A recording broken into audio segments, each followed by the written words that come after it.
اعوذ باللہ من الشیطان الرجیم، بسم اللہ الرحمن الرحیم۔ شروع کرتا ہوں اللہ رب العزت کے نام سے جو نہایت مہربان اور رحم کرنے والا ہے۔ اللہ رب العزت نے جتنی بھی نعمتیں ہیں سب انسان کے لیے بنائی ہیں، بشرطے کہ انسان کو اپنے لیے بنایا ہے، اپنی عبادت کے لیے بنایا ہے۔ اور پھر اللہ رب العزت نے ہم سب کو ایسی امت میں پیدا فرمایا کہ جو سب سے لاڈلی امت ہے، لاڈلے نبی کی لاڈلی امت، کہ اس کا مرتبہ اتنا اونچا کہ جب تک یہ امت جنت میں نہ جائے گی کوئی امت جنت میں نہیں جا سکتی۔ اس امت سے پہلے کسی بھی امت کا حساب نہیں ہوگا۔ اس امت کو سب سے لاڈلے نبی دیے گئے ہیں، حضرت محمد مصطفیٰ صلی اللہ علیہ وسلم۔ اللہ رب العزت نے سب سے آخر میں سب سے لاڈلے نبی ہم کو عطا فرمائے ہیں، اور ہمارا یہ حال ہے کہ ہم ان کی مانتے نہیں، ہم ان کے حکموں کی پرواہ نہیں کرتے۔ اللہ رب العزت نے فرمایا کہ جو میرے نبی کی نہیں مانتا میں اس کی نہیں مانتا، جو میرے نبی کے نقش قدم پر نہیں چلے گا اس کو کامیابی نہیں دوں گا۔ کہ اللہ رب العزت ہم سے کیا چاہتے ہیں؟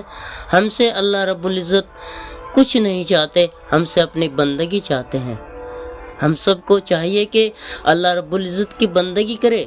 جس کام سے اللہ رب العزت نے ہمیں کرنے سے منع فرمایا اس کام سے پرہیز کرے، اور جس کام کو اللہ رب العزت نے کرنے کا حکم دیا ہے اگر کوئی بندہ مسجد جاتا ہے اللہ رب العزت اس کے لیے مہمان نوازی کرتے ہیں، اور جتنی مرتبہ چل کر مسجد جاتا ہے اللہ رب العزت اتنی مرتبہ اس کے لیے مہمان نوازی کرتے ہیں۔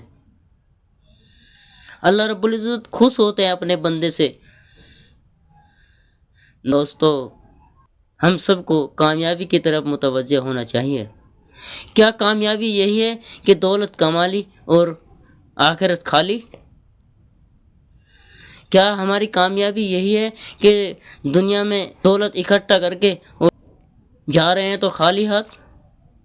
نہیں دوستو، ہم سب کو اللہ کی بندگی کرنا، ہم سب کو اللہ کی مان کر چلنا، ہم سب کو اللہ کے حکموں پر، اللہ کے نبی کے حکموں پر چلنا۔ نبی کریم صلی اللہ علیہ وسلم کی آنکھوں کی ٹھنڈک نماز میں رکھی گئی ہے۔ نماز دین کا ستون ہے، نماز جنت کی کنجی ہے۔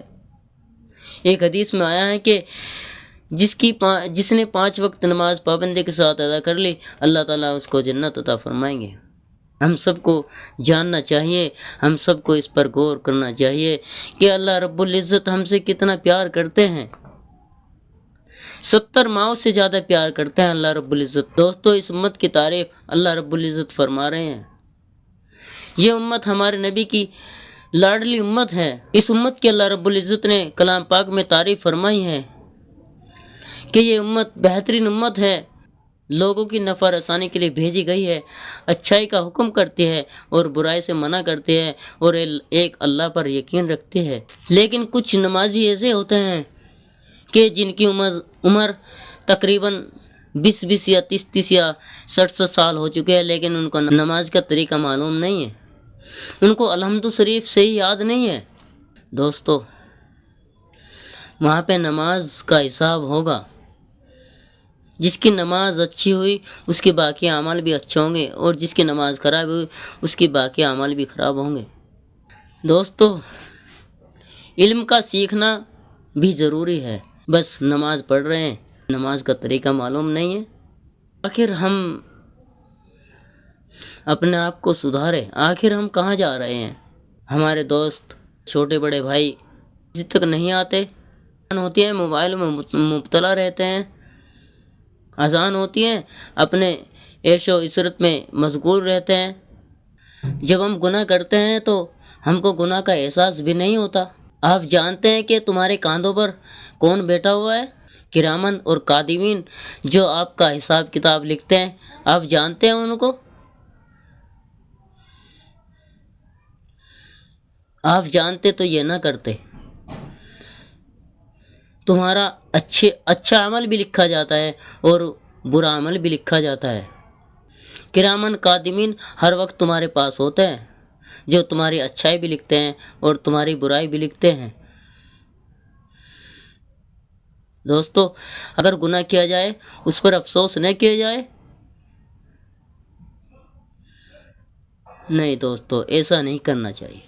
حضرت محمد مصطفیٰ صلی اللہ علیہ وسلم نے ارشاد فرمایا کہ میرا امتی جھوٹ نہیں بول سکتا،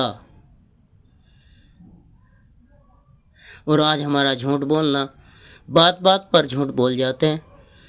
آج ہمارا جھوٹ بولنا ایسا ہو گیا ہے کہ جیسے کوئی عام بات کر لی ہو۔